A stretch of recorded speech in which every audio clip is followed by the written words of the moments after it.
Welcome, everyone. For today's prep, just want to kind of review all of our derivative rules that we've seen so far. So we've seen quite a bit. We've seen power rule. We've seen all of our other elementary forms, so kind of like the building block functions. We looked at the sum and difference rules. We've looked at product rule and quotient rule and all of the different versions of our chain rule.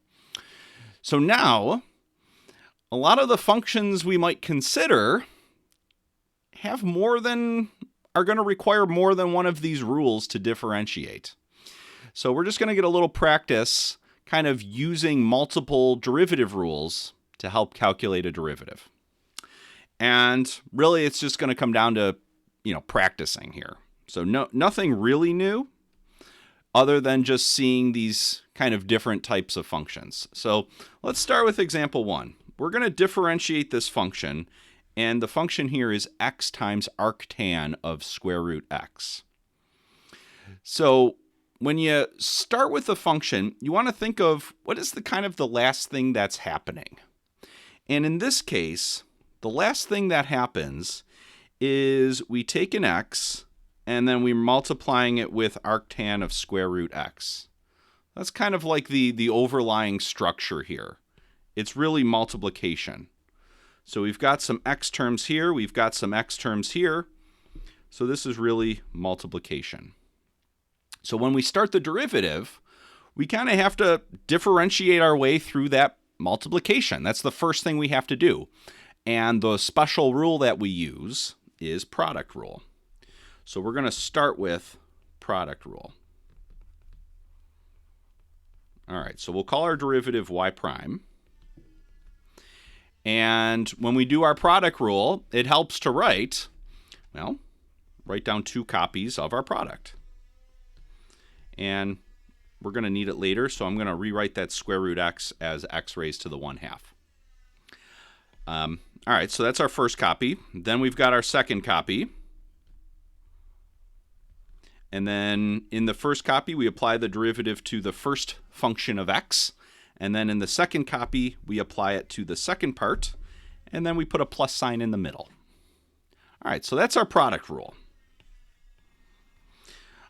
So then we keep differentiating, and we might have to incorporate more rules as we kind of go to these other parts of our function. So if we look at the first part, well, that's just differentiating x. That's something we can do. It doesn't really require any real heavy lifting. So that's just 1. So the derivative of x is just 1. We don't normally write multiplication by 1, so we can just leave this as inverse tan or arctan x raised to the 1/2. Okay. Then we got plus x. So that x is outside the bracket, so we don't have to do anything. But now we want to differentiate arctan of x raised to the 1/2. And this is going to require one of our special rules. And let's think about it. What do we have? What's going on here? Well, we don't have multiplication. So let's kind of just zoom in on that arctan of x raised to the 1/2. That's the thing we want to differentiate here. Forget about everything else for a second. And what we have is, this isn't multiplication.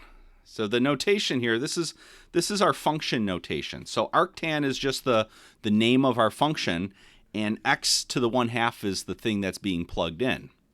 So what we have here, this is an outer function, and this is an inner function. So this is going to take chain rule. So that's our next rule. We need our chain rule to differentiate this. All right, so how does chain rule work? Well, we're going to differentiate the outer function first, and then we'll multiply that by the derivative of the inner function. All right, so we got to remember, let's kind of zoom back out now. So we're going to do chain rule here. And we need to remember that the derivative of arctan, what is it? Well, in case we got to remember here, we could go back to our table. I'm just going to write it out. So the derivative of inverse tan of u, let's say, is 1 over 1 plus u squared. All right, so this is the derivative of arctan, one that we kind of have to memorize. All right, so how is this going to work? Well, we want to start by differentiating the arctan function. So that's going to give us this fraction. So we're going to have 1 over 1 plus, and then we want to keep our inner function the same. So instead of, well, in place of the u here, we're just going to keep our inner function. So we'll have x raised to the 1/2, and that's getting squared. So what we've done is we've differentiated the outer function, so that gives us the fraction that we have here, and then we've kept the inner function the same. Now that's not all there is with chain rule. Then we take the derivative of that outer function, and we multiply by the derivative of the inner function. So what we've done, essentially, going from this step to this step, is we've differentiated our way through that outer function, that arctan outer function. And now we've made it all the way into the middle there. And so then we just finish this off. So the first part we're done with, arctan x raised to the 1/2 plus, let's move the x into the numerator just to kind of clean this up. Let's simplify the denominator here. So x to the 1/2 squared is just x. So we're going to have 1 plus x, and then let's finish differentiating. And, as we break our way through all the different layers of our function, eventually we'll get down to a point where it's just a basic derivative. So x raised to the 1/2, if we do our power rule, is going to be 1/2 x raised to the -1/2. And there's more simplifying we could do, but this is perfectly fine to leave it like that. Okay, so this one we had to do our product rule to start us off, and then chain rule. Let's try one more. So let's look at example 2. We want to differentiate this function. And it's 2x plus 1 raised to the power 5 times x cubed minus x plus 1 raised to the power 4. And when you look at this, you want to start by thinking, well, what's the main operation here? What's really the last thing that's happening? And so if you were going to plug this into your calculator, you'd probably figure this out first, calculate that, then calculate this, whatever that is, and the last thing you would do is multiply the two results together. So really, the kind of the overlying structure here is that this is just it's another product. So to start this one off, well, we got to break our way through that product. So we have one derivative rule that's specifically made for that, and that is product rule. So we're going to break that out. Our function's called y, so we'll call our derivative y prime, and we're just going to do product rule here. So write down 2 copies of the function.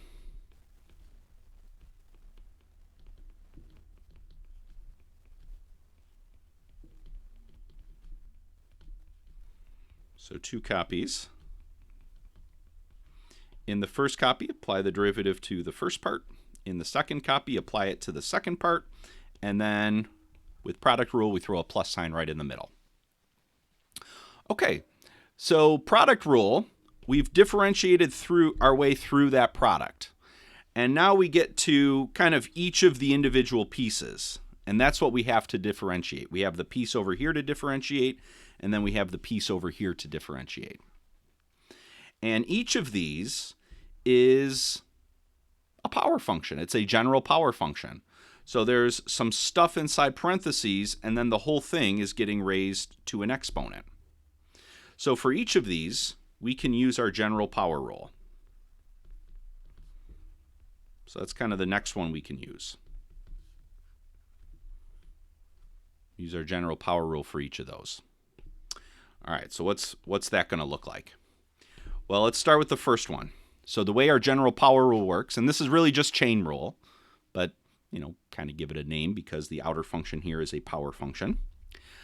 So for the first one, we're going to do this like regular power rule, bring down the 5. We're going to keep that inner part exactly the same. So the 2x plus 1 just stays 2x plus 1. And then we're going to subtract 1 in the exponent. And then right next door, we're going to multiply by the derivative of the term inside that parentheses. So derivative of the inner function there. So all we've done, kind of forget about all the stuff that's over here. We've just kind of zoomed in on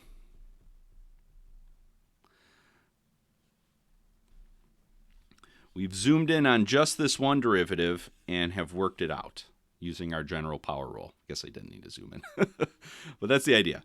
So we've just focused on this one. Then we have all this stuff that's outside the brackets. So that just we're done with, but it still is around. So we have our x cubed minus x plus 1 raised to the 4 plus 2x plus 1 raised to the power 5. Get some sound effects here. And then we get to this next bracket that we have to differentiate. And that's going to be another general power rule. All right. So how's that going to look? So again, put all this other stuff aside. Forget about all that. We're just focusing on this. And it's just general power rule. So we're going to bring down the 4. We'll keep the stuff inside the parentheses exactly the same. And then we subtract 1 in the exponent. So again, the inner function here for this piece stays exactly the same. And at this point, we've differentiated our way through that power function, but we still have to get to all the stuff in the middle there. So we're still going to differentiate that. So we'll have our x cubed minus x plus 1, and we're multiplying by the derivative of that. All right, so what we've done is using general power rule, we've differentiated this first piece, and then we've differentiated the second piece here. And then the stuff from our product rule that didn't have a derivative by it just kind of stayed there. And then we just finished this off. So we end up with 5, 2x plus 1, and now we get it to a point where this is just an easy one, and this is just an easy one. So we just finish it off. So derivative of 2x plus 1 is just 2.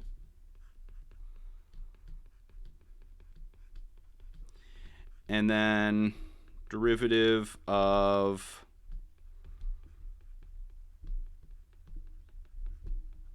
x cubed minus x plus 1, derivative of that is 3x squared minus 1. And just be careful, we need the parentheses there. Now there is some simplifying you could do. We're not going to go through it, but you could take the 5 and the 2, probably what I would do, and multiply those together, kind of move them all out in front. And then same thing here, I'd take the 4, move that out in front as well of that term. Okay, so we'll try a few more of these in class, but now we're going to be getting to more complicated functions where maybe you have to use a product rule and a quotient rule altogether, or maybe you have to use a quotient rule and a chain rule. So we're going to be kind of having to use multiple derivative rules here sometimes for our more complicated functions. All right, so we'll get some more practice. So we'll see you then. Bye-bye.